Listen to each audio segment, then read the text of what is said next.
Alors, bonjour Jean-José Boutaric. Bonjour Jean-Claude Abesca. Alors, vous avez écrit un livre, après pas mal de livres, hein, notamment il y a eu le SAMU en s'amusant, où vous racontiez la fin de personnages célèbres qui auraient peut-être pu être sauvés si le SAMU existait. Les porteurs d'eau au Quercy, enfin les porteurs d'eau à Paris, du Quercy. Oui, Et maintenant, vous nous embarquez avec César. Alors, le médecin de César, surtout Aminorix, c'est qui Aminorix? C'est Jean-José Boutaric? ah, pas du tout. Non, non, enfin, bien sûr, on a toujours on donne un peu de soi quand on écrit. Mais c'est un jeune garçon qui a fait ses études à Alexandrie et qui a été, après avoir été le filleul de Mithridate, le monarque de l'Asie mineure, de la Turquie actuelle, il était d'origine galate, les Galates étant des Gaulois qui sont allés envahir jusque à l'est. Et bon, les Galates se rebellaient, donc Mithridate les a fait tous exécuter, tous assassinés, père, mère, enfants, tous. Et lui, il ne se trouvait pas là au moment de l'assassinat.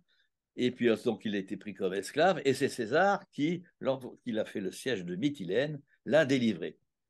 Et alors, donc, tous les deux, donc César avait 20 ans à l'époque, hein, même pas, qui était un brillant jeune général. Et ensuite, eh ben, ils se sont liés d'amitié. Alors, avec César, dire lié d'amitié, ça peut paraître un peu suspect, parce que tout le monde a écrit qu'il était à la voile et à la vapeur. Mais bon, c'est une amitié tout à fait sincère, et il va suivre César tout au long de sa carrière brillante, à la fois politique et militaire. Alors, en fait, vous êtes parti d'Aminorix pour nous Oui, raconter la vie de César, quoi, en fait. c'est ça. Oui, en fait, c'est ça. Donc, qu'est-ce qu'il avait comme maladie, César? Alors, c'est très curieux. Tout le monde dit qu'il avait de l'épilepsie. Mais si on fouille un peu, on trouve que c'est pas tellement caractéristique d'une épilepsie. Ça aurait pu être un petit mal, évidemment. Mais enfin, il est tombé plusieurs fois.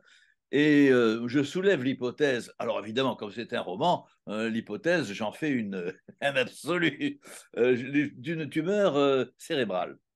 Oui, parce qu'il avait des maux de tête, il avait des sortes de Et voilà. migraines.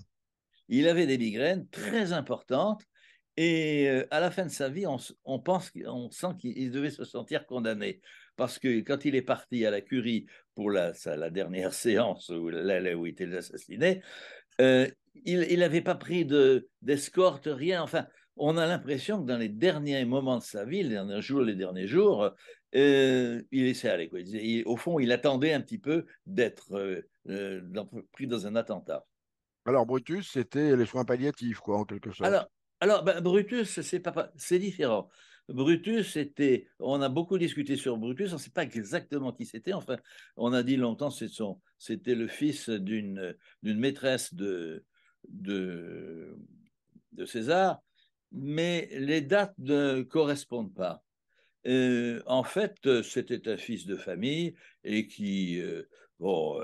et qui évidemment était contre César parce que César était un homme c'était un plébéien d'origine et évidemment il mettait à mal beaucoup de privilèges de l'aristocratie des notables romains. D'accord. Alors, donc, en fait, on en apprend beaucoup, pas trop sur Aminorix, mais on apprend beaucoup sur l'histoire d'Anatolie, l'Asie, la Gaule. Enfin bon, puisque son médecin suit César, même dans la conquête de la Gaule. C'est un livre très riche. C'est un roman ou c'est un livre d'histoire, finalement? Ben, c'est les deux. Voilà, c'est C'est plus les simple. deux. Parce que mon but quand j'écris des bouquins, c'est aussi un peu d'instruire et en amusant. C'est-à-dire que si on présente les commentaires ou un jeune lecteur ou un lecteur moins jeune, lui dit, oh, pff, oh, là, César, hein, tandis qu'en en y mettant de la sauce, c'est comme le poisson. Hein, c'est la sauce qui donne le goût au poisson. Et c'est un petit peu dans ce que j'écris, c'est un petit peu comme ça. C'est pas un petit peu, c'est comme ça, j'aime bien. D'accord. Eh bien, écoutez, je crois qu'on peut conseiller à nos auditeurs de lire votre livre, hein, qui s'appelle donc effectivement Aminorix, médecin de César, et qui est Oui. apparu aux éditions Enfortas. Merci beaucoup, Voilà. Jean-José Boutaric. Eh bien, merci, merci à vous.